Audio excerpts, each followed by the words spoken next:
أعوذ بالله السميع العليم من الشيطان الرجيم. بسم الله الرحمن الرحيم. إن الحمد لله نحمده تعالى ونستعينه ونسترشده ونعوذ بالله من شرور أنفسنا ومن سيئات أعمالنا.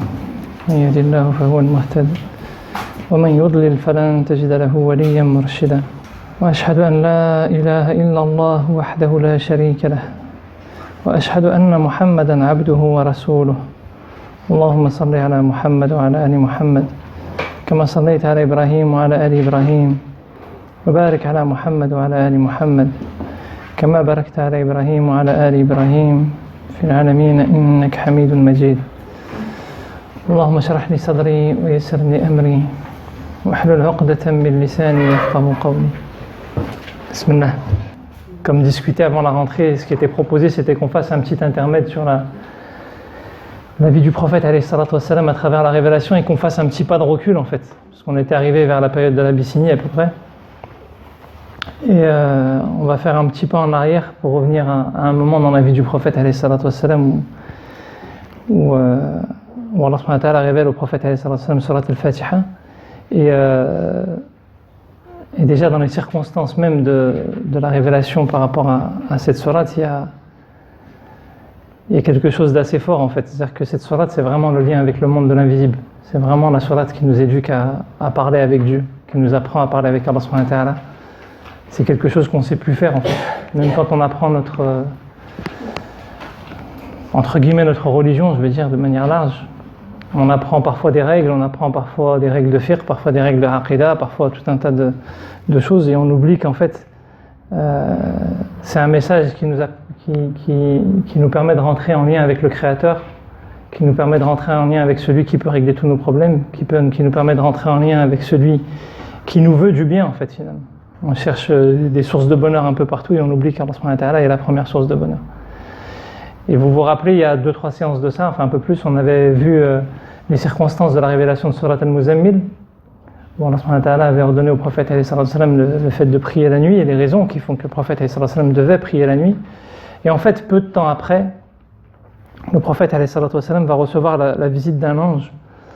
La majorité des commentateurs sont d'accord pour dire que c'est à peu près à cette période-là. Il y a des avis divergents, mais je ne rentre pas dans les divergences, c'est pas très, très important à ce niveau-là de l'intervention.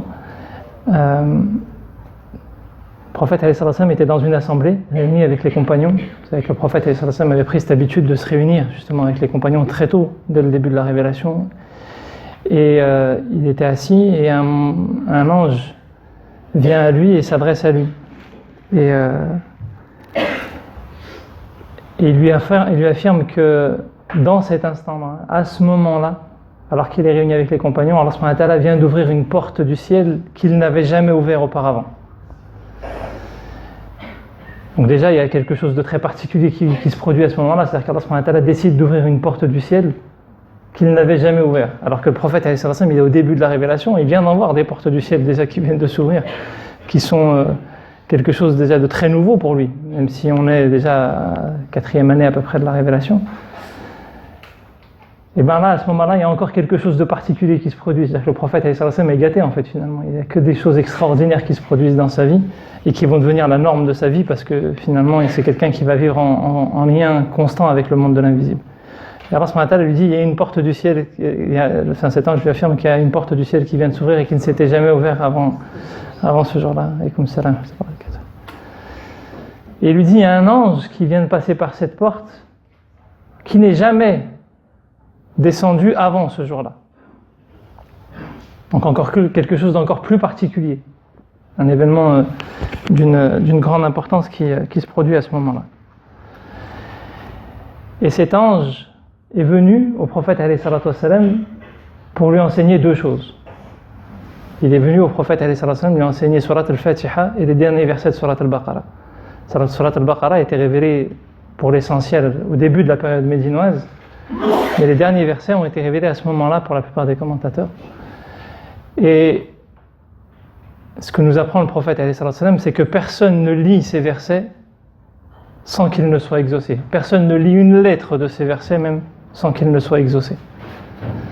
C'est-à-dire quel cadeau Allah subhanahu wa ta'ala nous fait à ce moment-là, c'est-à-dire que nous qui avons du mal à communiquer avec Allah subhanahu wa ta'ala, nous qui avons du mal parfois à demander à Dieu, nous qui avons du mal à trouver des solutions dans nos vies, Allah subhanahu wa ta'ala nous dit, vous avez, par ce moment exceptionnel dans l'histoire de l'humanité, pas juste dans nos vies à nous, dans l'histoire de l'humanité, il y a un moment exceptionnel qui est arrivé au prophète alayhi salatu wassalam et qui va se répercuter sur nous qui avons la chance de lire déjà surat al-Fatiha X fois par jour.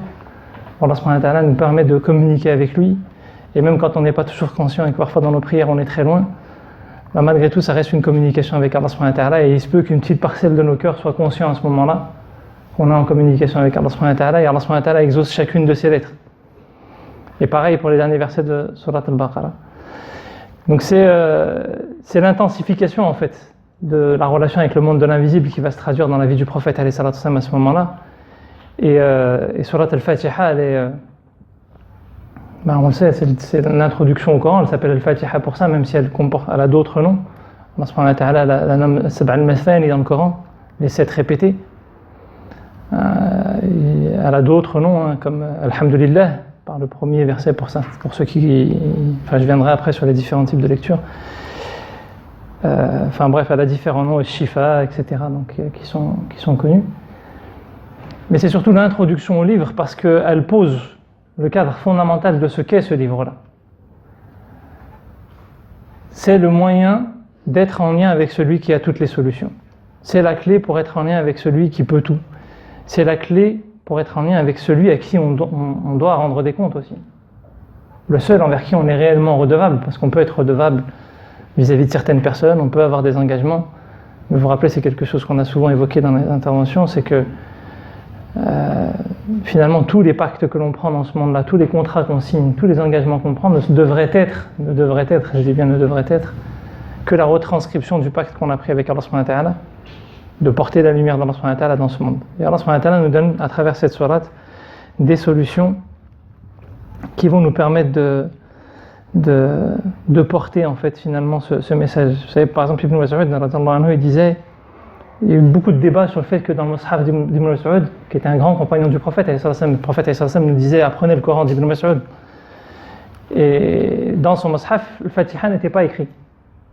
Bon, certains ont contesté par la suite que si, ça aurait pu être écrit, etc. Mais la majorité des commentateurs du Coran reconnaissent que dans le Fatiha, dans le Mus'haf d'Ibn Mas'ud, le Fatiha n'était pas écrit. Et en fait, un des récits qui nous est rapporté dit qu'Ibn Mas'ud aurait répondu un jour à une personne en disant « Si j'avais dû écrire le Fatiha au début du livre, j'aurais dû l'écrire avant chaque sourate. » C'est son Mus'haf à lui, qu'il a écrit pour lui, pour son apprentissage personnel. C'est pas le Mus'haf pour la diffusion à tout le monde, mais il disait qu'il ne pouvait pas l'écrire au début du livre parce que s'il l'écrivait, il devrait l'écrire au début de chaque sourate, comme pour insister sur l'importance et le poids de cette sourate-là en fait. Et en vérité, c'est une réalité, c'est-à-dire qu'à chaque fois, le meilleur moyen de réciter le Coran, c'est quand ?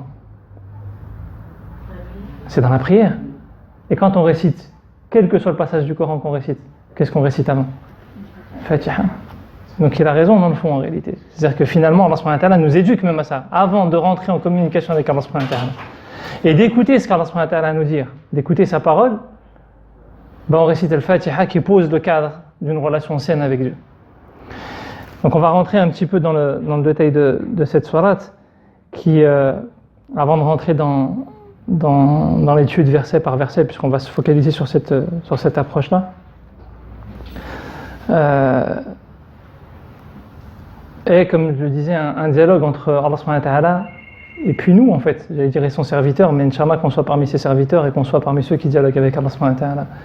Et le prophète, vous connaissez certainement le hadith, qui nous dit qu'en fait, Surat al-Fatiha a été partagée entre Dieu et son serviteur. Dieu a décidé de partager cette sourate entre Dieu et son serviteur. Et je ne sais pas si la première fois moi, que j'ai entendu ce hadith-là, c'est marquant en fait. C'est-à-dire que tu te dis que quand tu récites ce verset, à chaque verset que tu récites, Allah subhanahu wa ta'ala il te répond quelque chose. Mais il répond à toi, c'est-à-dire que malgré le milliard de personnes qui peuvent réciter Surat al-Fatiha en même temps, que ce soit dans leur prière, ou celui qui est en train de réciter parce qu'il est malade et qu'il a besoin de se guérir, ou celui qui est en train de faire son dhikr du soir, ou du matin, ou de ceci ou de cela, je ne sais pas, il y a combien de centaines de millions de personnes qui récitent Surat al-Fatiha en même temps. Allah subhanahu wa ta'ala répond à chacune de ces personnes dans cet instant-là. Quand tu dis Alhamdulillahi Rabbil Alamin, Allah subhanahu wa ta'ala il dit Hamadani Abdi, mon serviteur, je viendrai sur les traductions plus précises après, mais mon serviteur m'a loué, a chanté mes louanges. C'est-à-dire qu'Allah subhanahu wa ta'ala, c'est comme s'il prêtait attention à C'est-à-dire, je ne sais pas si vous avez déjà remarqué le concept de certaines personnes quand ils voient une star qu'ils adulent la réaction, quoi. Je ne sais pas si vous avez déjà vu des images un peu de ce type-là. Enfin, je pense que si, tous, on est tous pollués par. Ça peut paraître choquant en fait, de se dire, mais la sensation en même temps qu'elle est choquante, il y a une petite part de beauté à l'intérieur. Tu te dis, subhanallah, c'est-à-dire que les gens, comment ils peuvent aimer à ce point-là, quoi. Même s'ils se trompent de destinataire, malheureusement. Inch'Allah, qu'Allah il leur donne la prise de conscience avant leur mort. Mais et ben en réalité, finalement, même parfois, il y a des stars qui vont même pas calculer la personne ou qui vont signer un autographe sans prêter attention. Et puis vous en avez d'autres qui vont vraiment prêter attention. Et là, on se dit, c'est un geste extraordinaire, cette star qui prête attention alors que c'est une grande star. Mais là, Allah subhanahu wa ta'ala, en fait, il prête attention à chacun de nous. Et ça n'est en rien comparable, en fait, finalement. Bah, le Créateur suprême, à chaque fois qu'on récite Surat al-Fatiha, il prend attention à chacun de nous. Il prend attention à moi, il prend attention à toi, il prend attention à elle, il prend attention à...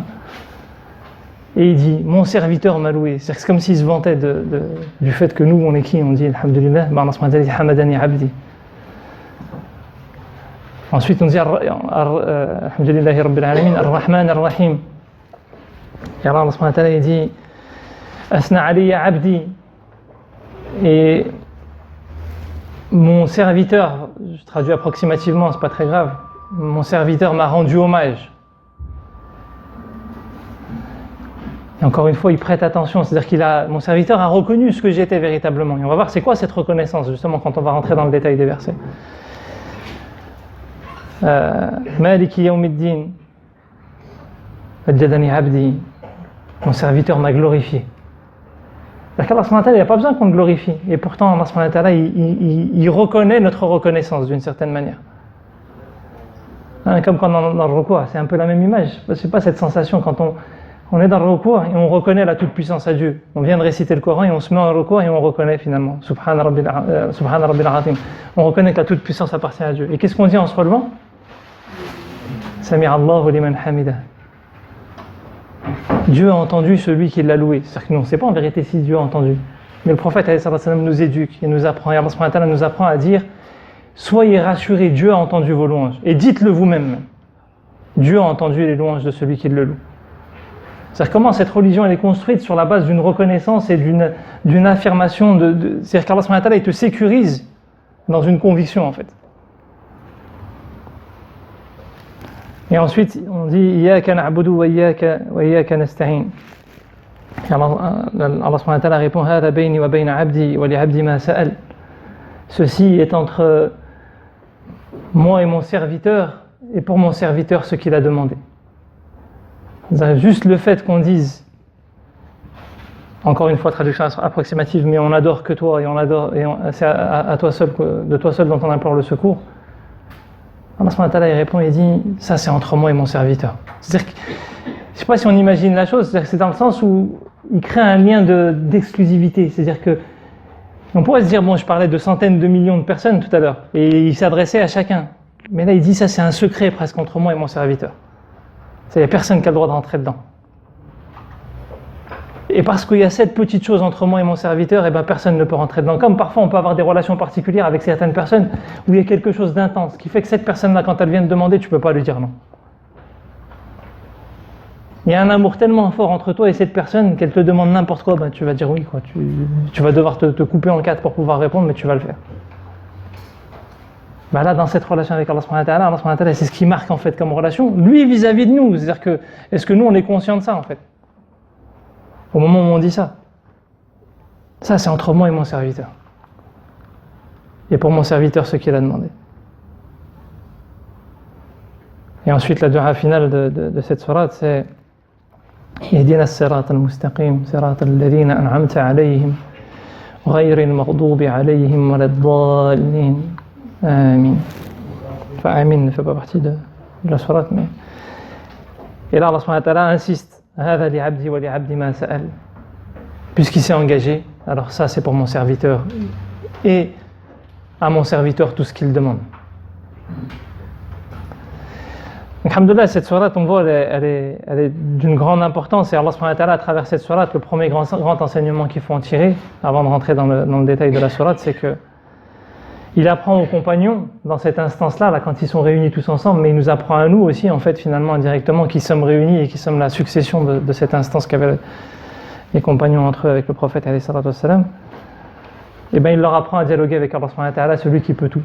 Et on va voir justement dans cette sourate qu'Allah subhanahu wa ta'ala il nous apprend qu'il peut tout et qu'il ne veut que du bien.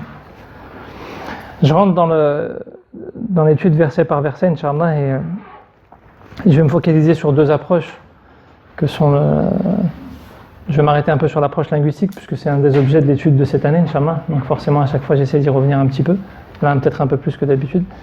Et puis sur l'approche du Coran par le Coran, qu'on avait commencé à aborder dans les dernières rencontres, un peu moins sur le reste, Inch'Allah, parce que sinon ce serait trop long. Le premier verset, alors c'est l'objet d'une divergence entre les différentes lectures et c'est une des richesses du Coran, c'est-à-dire que dans les différentes lectures, vous avez par exemple dans cette sourate-là, soit Bismillahirrahmanirrahim qui fait partie de la sourate, soit Bismillahirrahmanirrahim qui est l'introduction de la sourate, comme ça l'est pour le Baqara, pour toutes les autres sourates qui viennent derrière. Et en fonction de la lecture qu'on va avoir, on va se retrouver en fait avec un verset central, puisque le rythme de cette sourate-là nous montre que si on met Bismillahirrahmanirrahim comme premier verset, le verset central est Iyyaka na'budu wa iyyaka nasta'in par rapport au rythme et au rime. Je ne rentre pas dans le détail, mais il nous montre qu'en fait, le message le plus important quand on viendra sur ce verset, qu'il faut retenir, c'est, je vais le dire, enfin j'en parlerai tout à l'heure, mais c'est vraiment ce message d'affirmer soi-même qu'on reconnaît qu'Allah subhanahu wa ta'ala comme maître suprême. Dans ces deux dimensions-là qui vont se traduire par le fait d'adorer que Dieu Allah subhanahu wa ta'ala et de demander secours qu'à Allah subhanahu wa ta'ala. Mais je reviens sur le verset après. Dans l'autre approche qui consiste à mettre Bismillahirrahmanirrahim en dehors du verset, on va être dans une approche par paire où la Maliki Yawmiddin va reprendre aussi une dimension centrale. C'est comme pour nous dire qu'en réalité le sens profond de cette sourate, c'est certes Iyyaka na'budu wa iyyaka nasta'in, mais Iyyaka na'budu wa iyyaka nasta'in parce que n'oubliez jamais qu'il y a un lieu de rendez-vous et qu'il y a un temps de rendez-vous. C'est-à-dire que cette sourate est très belle par la miséricorde qui s'en dégage, et on va y revenir en détail, par ce que je viens d'évoquer dans le fait que, dans le message que le prophète nous enseigne, dans ce dialogue qui existe dans cette sourate entre soi et Dieu. Mais cette sourate-là, l'un des messages centraux, c'est n'oubliez jamais, vous allez rendre des comptes. Et vous allez rendre des comptes à quelqu'un qui a le pouvoir de vous demander des comptes. Et je reviendrai aussi sur ce verset après, de toute façon, parce qu'on va tous les voir en détail. Et donc c'est tout l'équilibre en fait de cette sourate-là qui nous appelle à une démarche d'adoration, parce qu'on reconnaît la puissance d'un côté du Créateur, mais aussi parce qu'on reconnaît sa grande miséricorde et que ça ouvre les portes vers beaucoup d'espoir. Dans le sens étymologique, Bismillahirrahmanirrahim, ça veut dire